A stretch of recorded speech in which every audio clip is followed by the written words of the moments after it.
Lo vimos venir, ¿ya?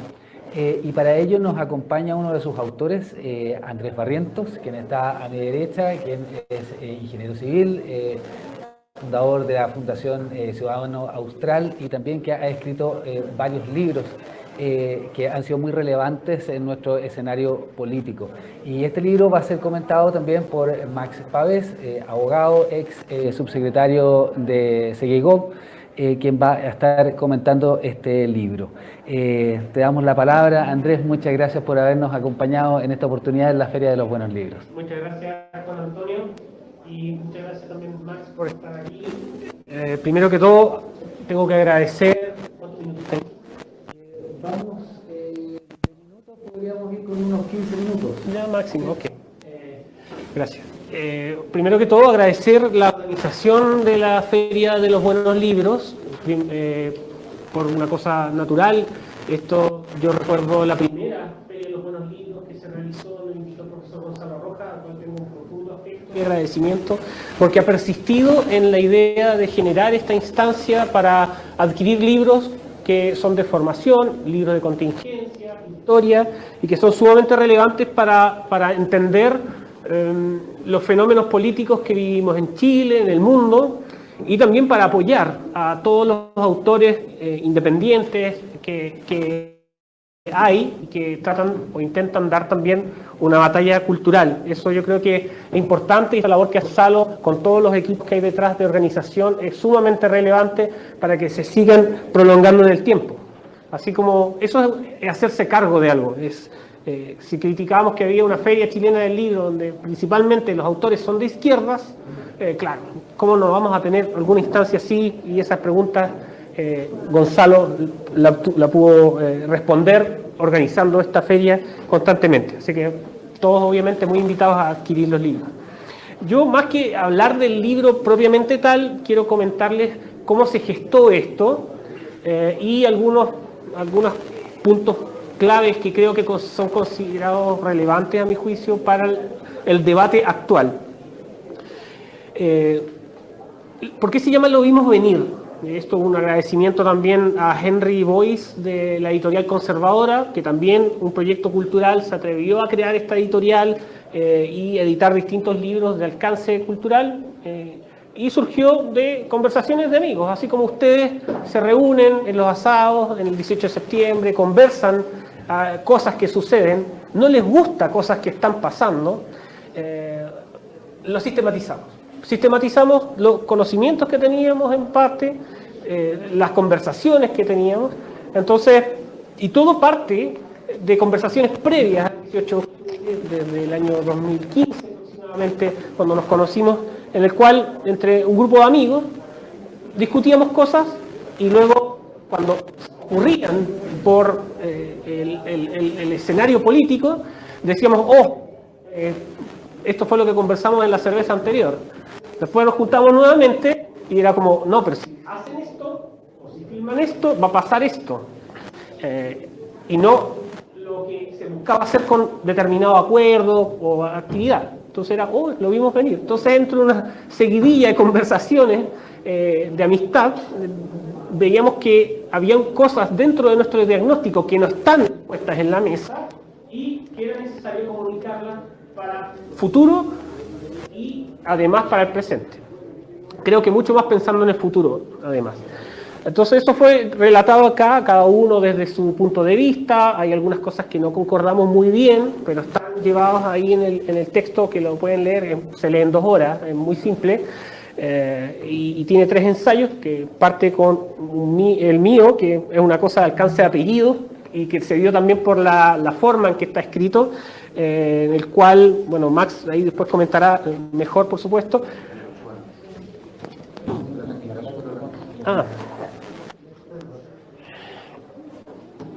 Problemas técnicos, ya, ahí sí. Entonces, tiene una seguidilla de cosas. Primero, hacer un análisis breve, pero conciso, en la cual relatamos los aspectos que no están tocados dentro del debate del 18 de octubre, a nuestro juicio. Segundo, bueno, todo un análisis jurídico, político de Henry, y el último es más un relato de lo que fuimos percibiendo y viviendo y que lo relata muy bien Javier, dentro de este periodo de 2015, 2013, previo a que tengamos hoy un presidente como el que tenemos.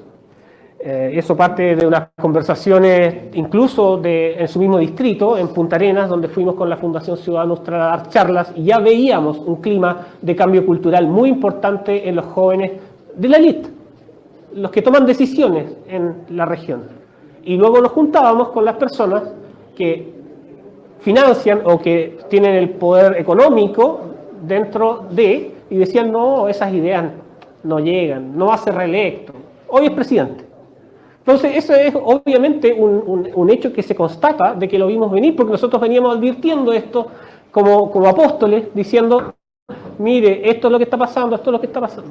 Y ahora, no es algo tampoco que uno venga a inventar la rueda. Aquí personas que el año 91, como José Piñera, advirtieron que puede que la clase política termine agotando el modelo económico, político y social de este país.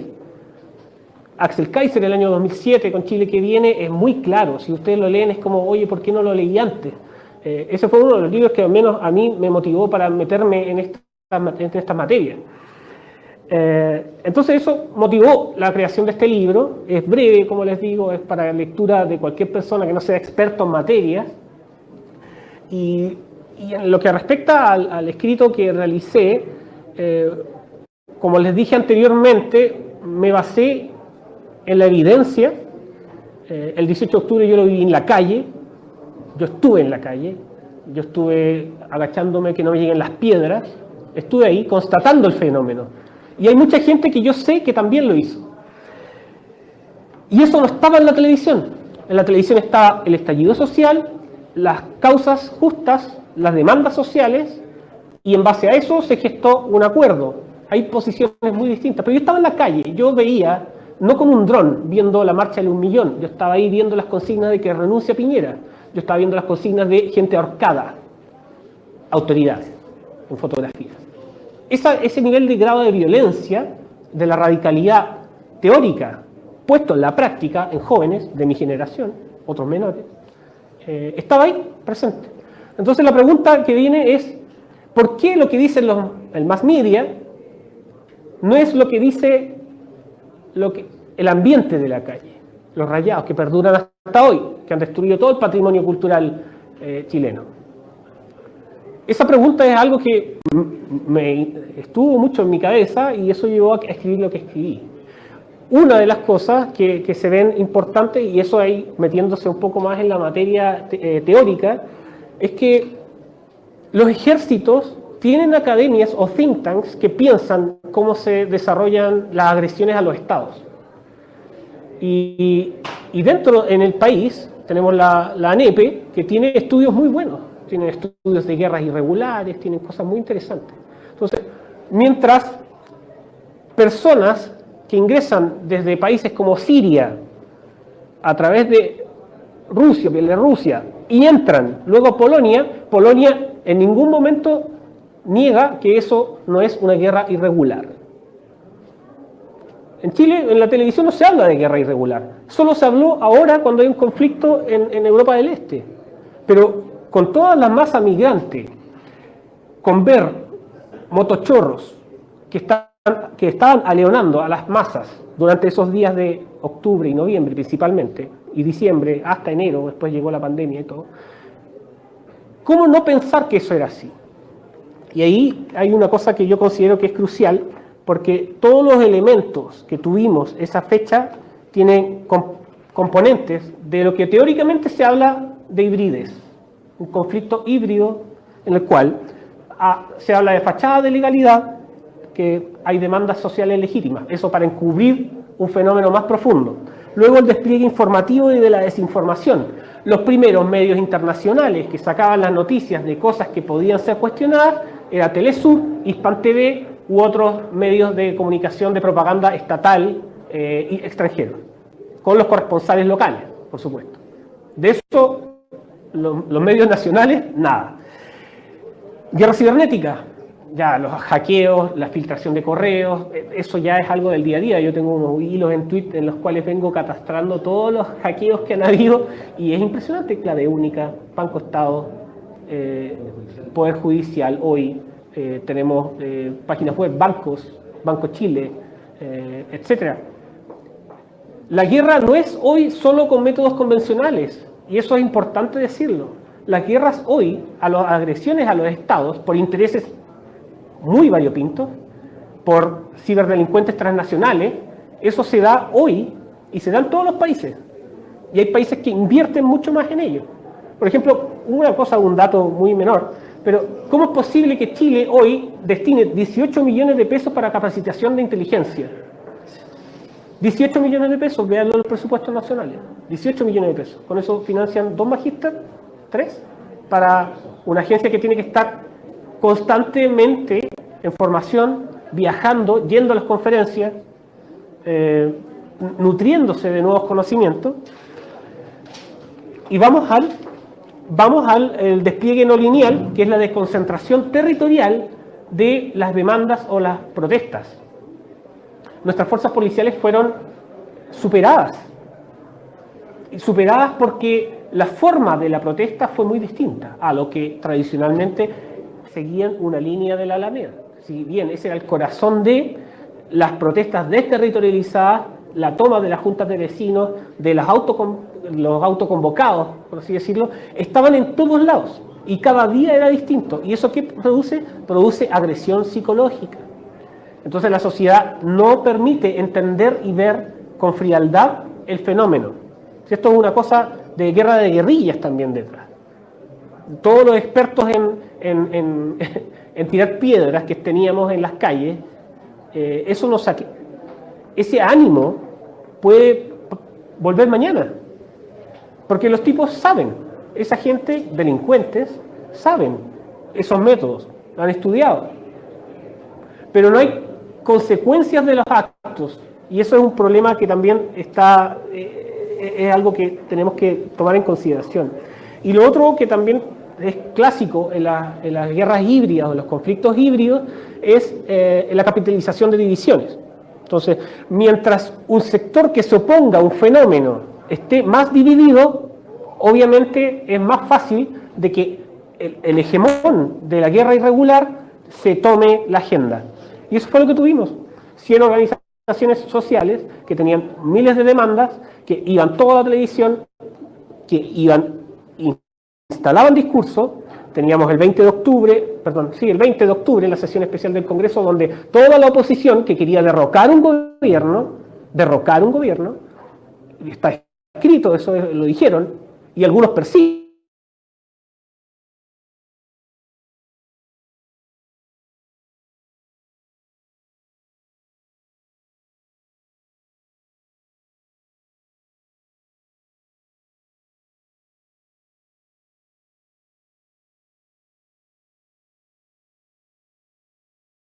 Donde al menos queremos levantar algunas alertas para buscar algo mejor, para mejorar las cosas que tenemos en nuestro país, que obviamente siempre verlo de ese lado.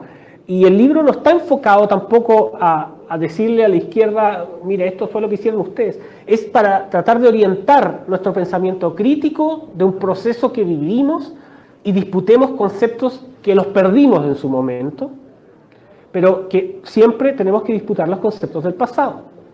Se nos instaló una idea, 20 años más, nuestros hijos, los nietos, van a decir que eso fue algo pacífico, lo que ocurrió. Y si bien habían múltiples demandas, no era algo completamente nuclear. Aquí hubo un grupo organizado que supo guiar una revolución. Y eso lo pueden ver y contrastar también con documentos del año 38, escrito el libro de Craig Brinton de la Universidad de Harvard. Él estudió 4 revoluciones, ve los patrones y hay cosas muy puntuales que son como el cambio de una casta de la élite y un reemplazo por otra. Pero al fin y al cabo va hacia eso. Entonces esos patrones, esa regularidad se ve, se detecta. A mi juicio tuvimos una revolución que tiene carácter molecular y otro de hibridez, y obviamente tenemos que disputar esos conceptos, muy importante porque la historia se va nutriendo de todas las nuevas investigaciones. Así que eso, yo agradezco esta presentación, invitación, y los invito a comprar el libro. La editorial Conservadora tiene su stand al fondo a la derecha. Es muy barato y lo pueden leer en 2 horas, es muy simple y les viene a recordar también un poco lo que vivimos en esa época, porque olvidamos muy rápido, muy rápido. Eso es una característica natural del ser humano. No somos como los animales que cuando les ocurre algo, después ya no vuelven, pero en general el ser humano olvida muy rápido y sigue viviendo el presente con esas condiciones del pasado, como cuando son traumáticas también a nivel social, uno se aleja. Así que eso, un llamado a perseverar también, y que espero que esta Feria de los Buenos Libros siga en el tiempo también. Muchas gracias.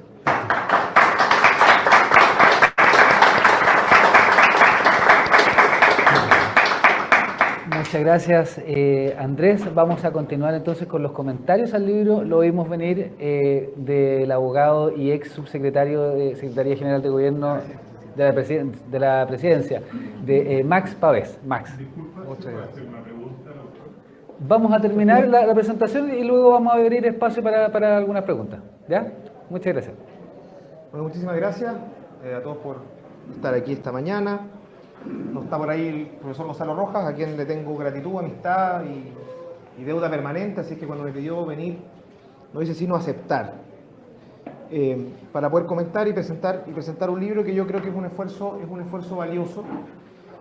No sabía que iba a estar con alguno de los autores presentes, está por ahí Henry Boyce, está don Andrés Barrientos por acá, a quienes conozco hace muchos años, y por lo tanto, ya José Antonio Caz ya me avisó que me va a ir mal si intento defender al gobierno, pero eso no va a suceder, al gobierno pasado, pero eso no va a suceder necesariamente.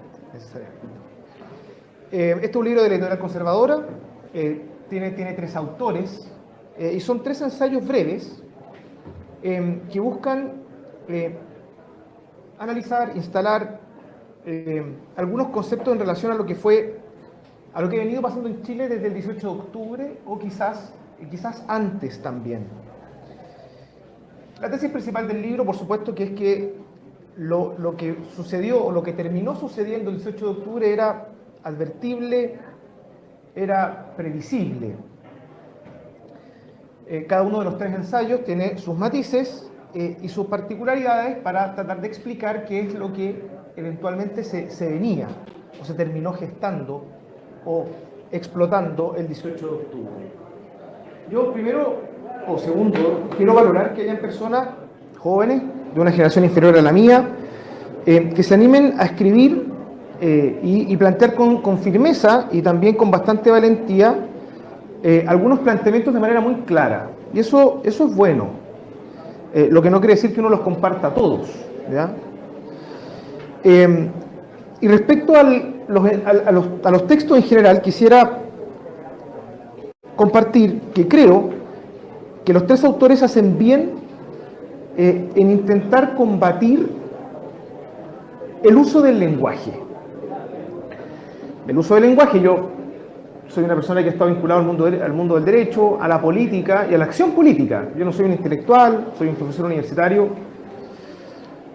de Derecho Constitucional, hago cursos de clínica, no soy un intelectual, pero sí he estado en la política, y he estado en la política en la primera línea y en un momento muy difícil. Me tocó ser subsecretario, no era subsecretario en el minuto en que se produjo el estallido de violencia de octubre, era jefe de división, pero terminé siendo subsecretario, he sido asesor parlamentario, fui jefe de gabinete de José Antonio Caz, recorrimos el país juntos, así que tengo experiencia política. ¿Y por qué hago este comentario? Porque efectivamente el lenguaje a la hora de discutir la política es fundamental. Y creo que los autores hacen bien en criticar desde el minuto cero la expresión estallido social como un lugar común que tenga que ser aceptado. Creo que todas las personas que creemos en el orden público, en la república, en la democracia, no podemos conceder ni un segundo que el 18 de octubre hubo un estallido social menos espontáneo. Por lo tanto, cualquiera de los sinónimos que aparecen en el libro, que es revolución, insurrección violenta, estallido de violencia, creo que son los términos que cualquiera de nosotros, ciudadanos, tuiteros, políticos, intelectuales, tenemos que usar. Yo lo hago en mis clases, en la Facultad de Derecho de la Universidad Católica, y la gente se sorprende que uno no, o la otra vez, me estaban entrevistando unas niñas de trabajo social, de práctica, el estallido social, violencia insurreccional. Yo jamás le voy a decir estallido social. Y creo que eso es un aporte que culturalmente es deseable, es bueno y también es valiente, y no hay que conceder que no hubo otra cosa sino que una revolución. Hay que disputar los espacios políticos, culturales en el uso del lenguaje. En eso estoy de acuerdo, creo que el libro en eso acierta. También creo que los autores aciertan al señalar que existe responsabilidad directa de las izquierdas, y me gusta el concepto plural que se usa, en España se usa hace muchos años, pero acá en Chile nos hemos venido acostumbrando a hablar de las izquierdas, y también creo que es un acierto. Hay responsabilidad directa de las izquierdas en la forma en que se condujo políticamente los hechos que sucedieron a continuación del estallido de violencia el 18 de octubre. Por lo tanto, también estoy de acuerdo con los autores en que es un error atribuir espontaneidad o derechamente solo descontento social a los hechos que se suscitaron el día 18 de octubre en adelante. También estoy de acuerdo con los autores en que hubo o hay una debilidad política, y también, como lo dice Henry Boyce, con algunos matices, yo estoy de acuerdo con algunos matices, de que hay una debilidad intelectual en la derecha chilena, y que eso evidentemente es un problema, ¿ya? Es un problema. De muchos puntos de vista es un problema. No puedo ahondar ahora, pero es un problema. Y también estoy de acuerdo con los autores en que era meridianamente, no quiero decir fácil, pero hay elementos que permitían con claridad advertir que desde la Revolución Estudiantil del 2006 hay una continuidad generacional en la forma en que una generación se enfrenta a los temas públicos y a los temas políticos. Y si uno saca la cuenta, claro, del 2006 hasta la fecha, del 2006 hasta la fecha es un ciclo político completo en la cual los consensos básicos sobre la democracia, sobre la forma de presentar ciertas demandas que incluían la violencia, terminaron con la elección del gobierno del Frente Amplio. En eso estoy de acuerdo. Como segundo gran pilar, creo que el libro da interesantes luces respecto a temas que cada uno podría abordar una investigación completa. Creo que está bien pinceleado. Se advierte la forma en que uno puede concluir que hubo intervención extranjera. Hay una descripción respecto del rol de la política. En algunos capítulos se aborda el comportamiento en sí mismo de la Convención Constitucional. Este es un libro que termina de imprimirse antes del plebiscito, y esto es importante para efectos de la conclusión que yo quiero ofrecerles a ustedes. El rol del gobierno anterior, los partidos políticos, la intelectualidad política. Creo que en el fondo, si alguien quisiera profundizar o abordar de una manera distinta, o ver qué cosas uno puede, qué aspecto uno podría no dejar de tocar, creo que el libro es un buen resumen. Hay de todo, no creo que falte nada desde el punto de vista de los temas que se abordan para dar una explicación. Quiero simplemente hacer algunos barnices respecto de los capítulos, dar algunas consideraciones personales y después quedar a disposición de lo que ustedes quieran compartir. De los tres ensayos, el que creo que está mejor logrado es el de Andrés, porque creo que es el único que busca proporcionar más una explicación que un desahogo. Y el capítulo tercero, que es de Javier Silva, todos a quienes conozco y les tengo a todos aprecio, creo que es el que más, del cual me siento más distante, por el tono y por las cosas que plantea. Me parece sumamente interesante que Andrés es quizás con quien más me identifican la descripción del fenómeno. Y hay un concepto interesante que me parece que es que lo deja en el primer capítulo, que es la colusión discursiva. Es decir, cómo desde lo que sucedió en la calle se fue generando una sinergia muy automática y muy evidente en el mundo político fundamental de las izquierdas parlamentarias. ¿Ya? Ese es mi ámbito de acción, el mundo parlamentario.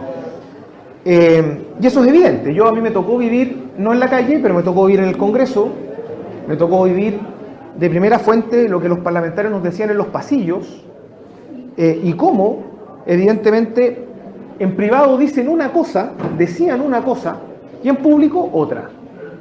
Nadie puede decir, porque me tocó verlo, de que el mundo político de las izquierdas entendió el fenómeno en el primer minuto. Estaban todos igual de asustados que todos nosotros. Me tocaba verlo en los cigarros en la cafetería, los cigarros, las conversaciones. Pero claro, cuando uno ve la explicación pública de muchos de los dirigentes, uno se da cuenta de que pareciera ser que la izquierda también lo había visto venir. Yo leí este libro con mucha indignación personal y política, pero el presidente del Senado escribió un libro que se llama Sírvase conectar. Y básicamente dice lo mismo que el libro, pero del otro lado. Que nosotros vimos venir que el mundo político no daba respuestas, que había un sistema binominal, y también vieron venir que en el fondo era cosa de tiempo de que el mundo social se manifestara en contra de todo el sistema. Entonces, pareciera ser que ese mundo parlamentario, que también vio en el 18 de octubre, sí logró identificar de mejor manera, y vuelvo al capítulo de Andrés, vuelve a hacer una corrección discursiva de mejor manera lo que parecía ser una demanda ciudadana. Lo segundo es que estoy de acuerdo, y está muy bien descrito en mi opinión, la estrategia de la revolución molecular, que es que lo micro, no sé si la palabra, Andrés, tú después me puedes corregir, no sé si se impone a lo macro, pero lo micro alcanza una relevancia mayor que la organicidad general. Entonces, ¿qué es lo que vimos? Que era una revuelta o una revolución inorgánica, acéfala, dice Andrés, que mutan a diario y que de repente nos saltamos del aborto al feminismo, a la nueva constitución. Jaime Quintana sostiene en su libro, está descrito en su libro, que todas las personas, no dice todas, pero dice que las personas que fueron a la marcha de 1 millón de personas, el 25 de octubre se escuchaba y en todas las pancartas decía nueva constitución. Eso lo dice el presidente del Senado en ejercicio. Y por lo tanto, quiero traer a colación eso, porque aquí todos interpretan lo que había en la calle. Yo creo que Andrés hace una buena descripción. Lo identitario, lo pequeño, lo micro, que se amplifica y se junta para formar moléculas que van generando energía.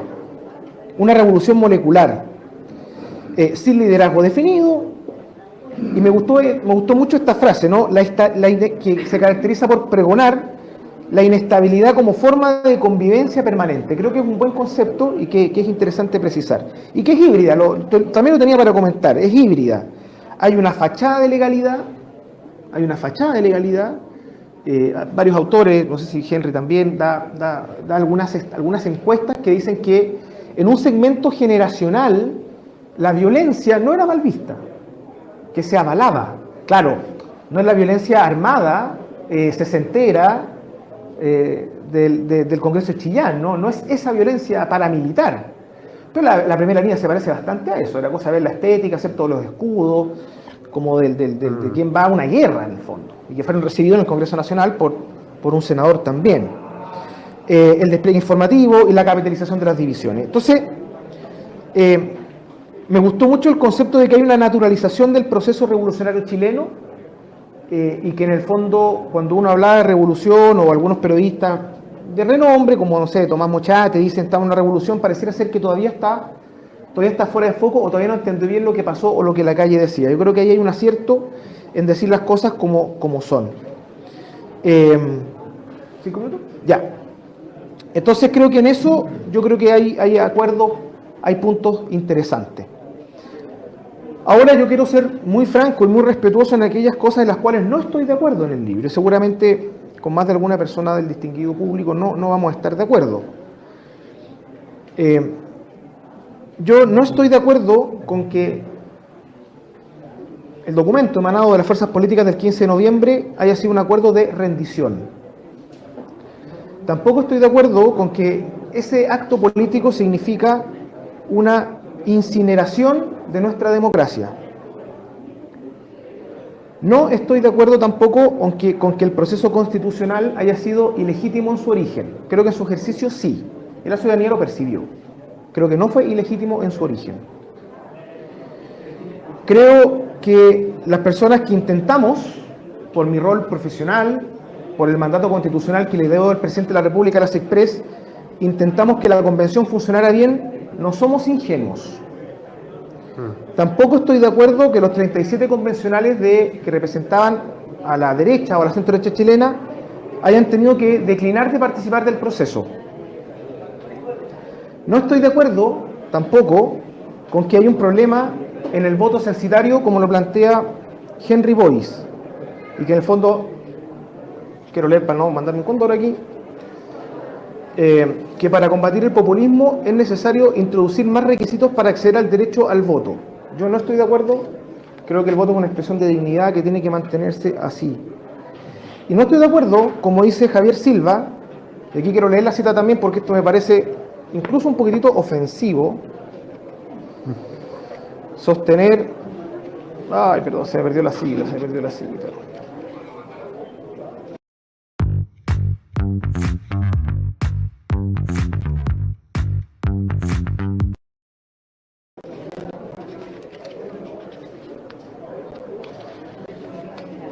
que cuando el Frente Amplio ganó la elección presidencial, se genera un panorama de dificultad económica, describe, que bajo ese panorama llega Chile a entregarle en bandeja al gobierno a la extrema izquierda, quienes vieron desde el palco cómo Sebastián Piñera y sus secuaces, asumo que los ministros y los subsecretarios, iban cumpliendo el plan de destrucción del país. Yo no estoy de acuerdo con esas afirmaciones.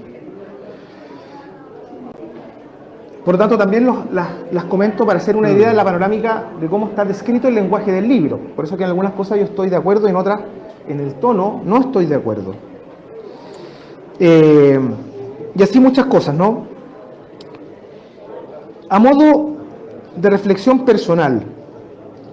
Para terminar el tema del libro. Creo que el libro, hay un desafío interesante en la continuación del libro, en que hay algunas cosas en las cuales el libro no alcanza a abordar, ¿ya?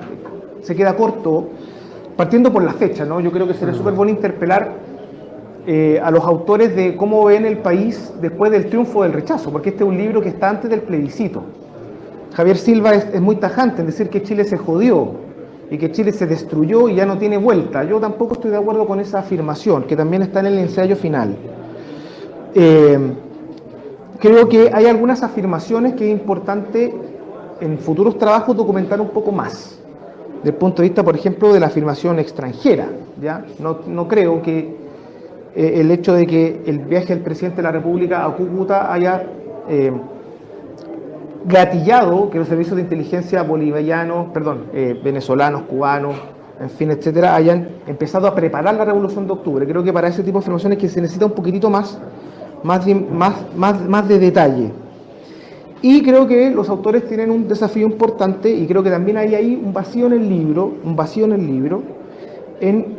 que son muy críticos del acuerdo del 15 de noviembre, pero no pareciera haber una solución alternativa, al menos desde el punto de vista histórico, ¿no? Que se podría haber hecho distinto. Yo tengo mi opinión personal, pero es mía personal. Creo que ahí también hay un desafío pendiente para una futura edición o para futuros trabajos, que yo no tengo ninguna duda, los autores van a perseverar en seguir ofreciéndonos más ideas. A modo de cierre, como reflexión personal, creo que la Convención Constitucional y su producto representó fiel e íntegramente la Revolución de Octubre. Fiel e íntegramente la Revolución de Octubre. Creo que no hay mayor expresión clara y precisa de lo que fue la Revolución de Octubre, de lo que fue el texto constitucional. O sea, el texto constitucional refleja perfecto lo que pasó. De hecho, hay una cita de Jorge Baradit en la página 34, perdón que cita a Jorge Baradit en este distinguido público, pero ya que los autores lo hicieron, se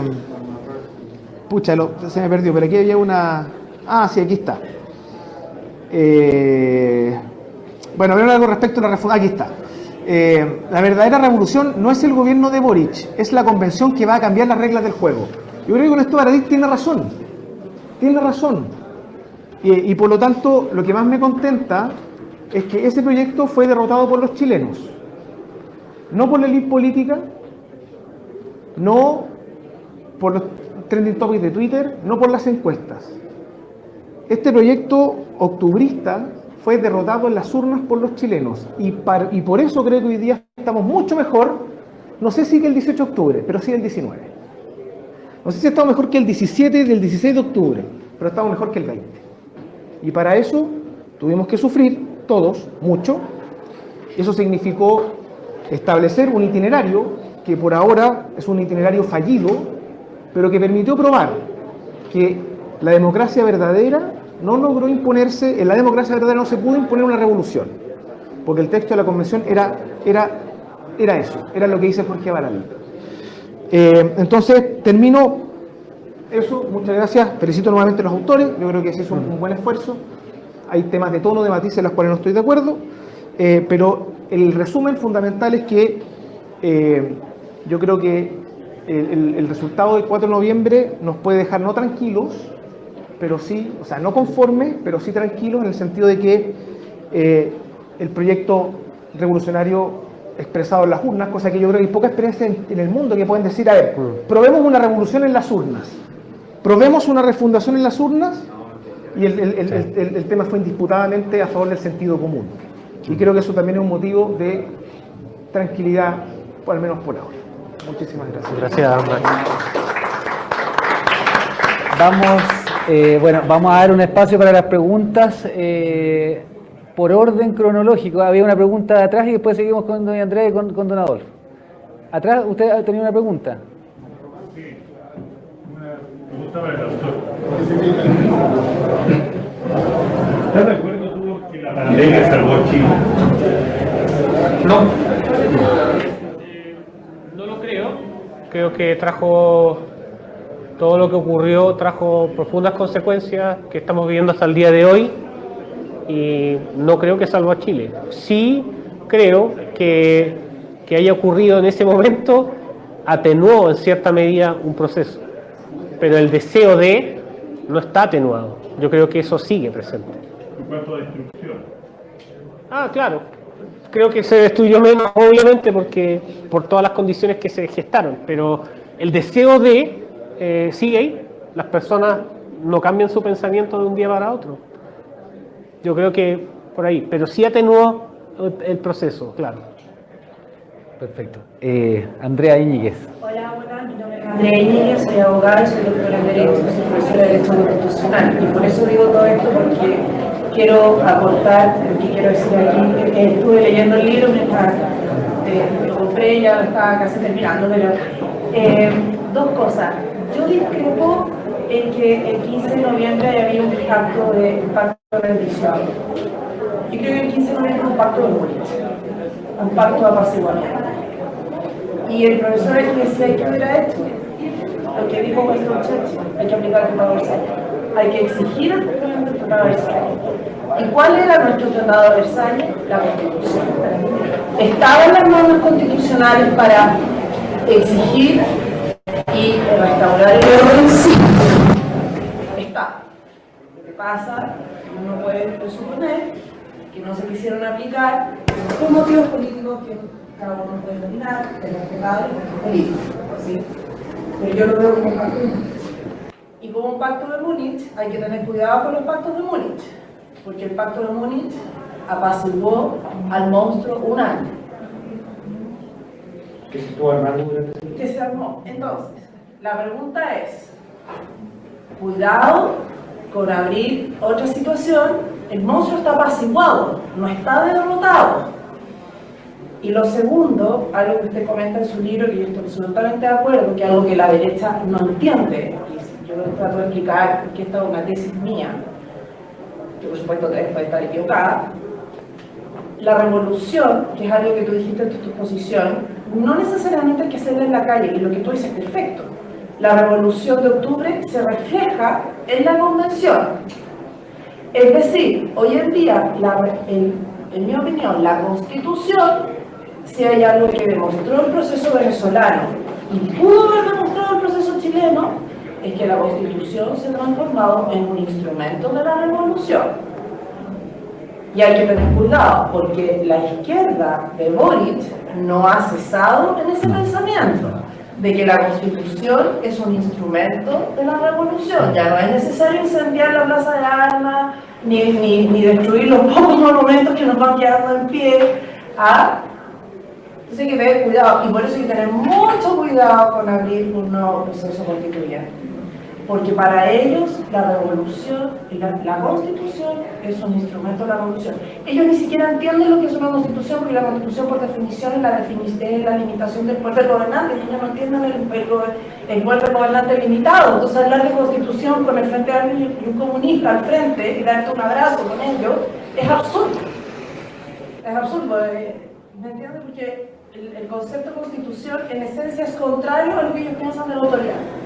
Entonces hay que tener mucho cuidado, en mi opinión, de todo lo que se va a ir a hacer, y esto para todos los partidos políticos de todos los espectros, de que para ellos la Constitución sí, y los procesos constituyentes siguen siendo un instrumento de la revolución. Para ambos, me imagino. Para ambos, sí. Andrés. Bueno, Andrea, muchas gracias por tu comentario. Yo creo que esa tesis que manejas o que tú desarrollas es sumamente relevante también que se comunique de alguna manera, no solo a través de las conversaciones, del trabajo académico y todo, sino que también comunicarlo a las masas del sector. ¿Por qué? Porque nosotros necesitamos contrastar nuestras mismas opiniones. Porque de esa manera nosotros gestamos conocimiento. Y puede que uno tenga un matiz, que Max tenga otro matiz, y eso nos nutre como sector para pensar. Si nosotros hemos olvidado el pensar, y ahí recuerdo mucho a Heidegger, es el olvidar el pensar. Y si nosotros olvidamos el pensar, nosotros solamente nos movemos como surfistas con las olas, y las olas que son instaladas por un proceso mucho más profundo a través de las izquierdas. Muchos dicen como, ¿quién financia las izquierdas? Oye, aquí hay personas que su modo de vida lo hacen a través de la revolución. La revolución para ellos es un modo de vida, un modo de compartir, un modo de hacer comunidad. Y eso no necesitas tú ser financiado para eso. Bueno, en muchos casos sí, pero aquí hay personas, y por eso decía también anteriormente del tema de si la pandemia atenúa algo, claro, pero no cesa un proceso, y ahí concuerdo mucho contigo en el sentido de que aquí hay un monstruo que está presente, que está vivo, y que a través del dolor propio de personas individuales se puede gestar o conducir hacia un nuevo proceso. Y eso no lo hemos parado, porque todavía tenemos esa encuesta Bicentenario UC que nos reveló una luz muy importante y preocupante de la juventud chilena, y que además, dentro de toda esta maraña constitucional, la gente confunde cosas. Y esa confusión nosotros al menos tenemos que tratar de dilucidar algunos espacios para hacer una leve mejora, o al menos ya orientar a toda una generación completa que ha sido realmente lavada de cerebro.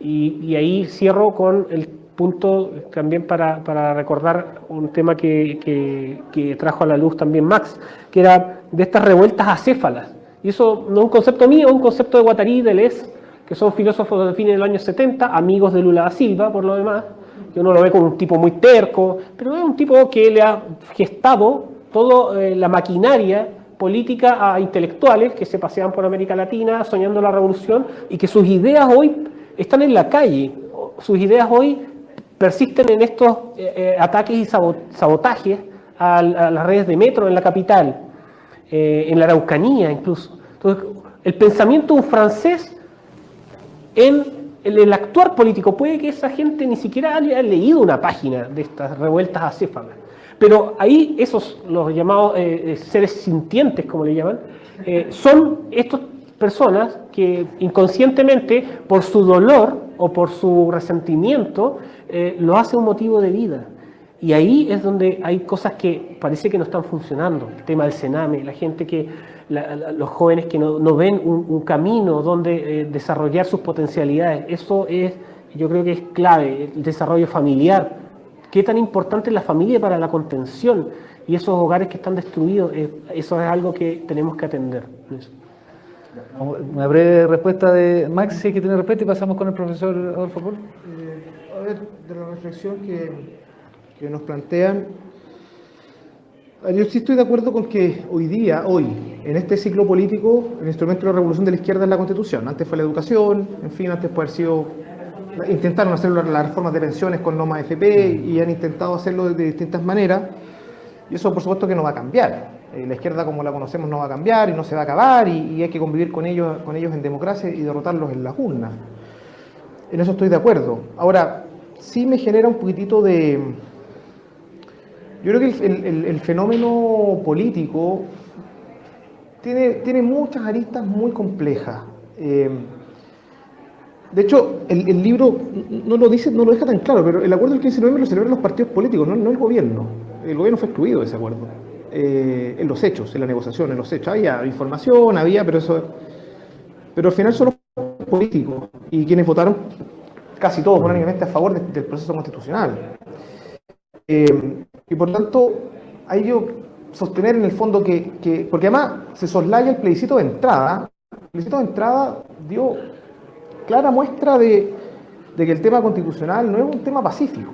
Y ahí también se nombra poco. O sea, ya también tenemos la Revolución de Octubre, como si fuera así como la gran conquista como del izquierdismo en la calle, pero yo creo que hay fenómenos más complejos también. Yo soy defensor de la Constitución, la he enseñado, la quiero, soy un ochentista en ese sentido furibundo, pero también creo que el tema constitucional no es una cosa así.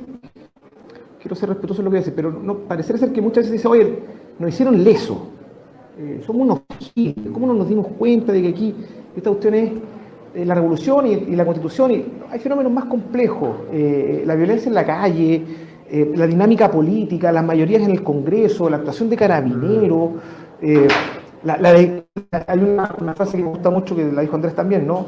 Que la legitimación de la violencia, ¿no? Y hay un libro muy bueno que se lo recomiendo, que creo que se comentó en esta feria, que es Benzina y Pasto Seco, de Joaquín García Huidobro, donde él dice que una de las cosas más importantes es que se perdió el consenso en torno al restablecimiento del orden público, a la abolición de la violencia.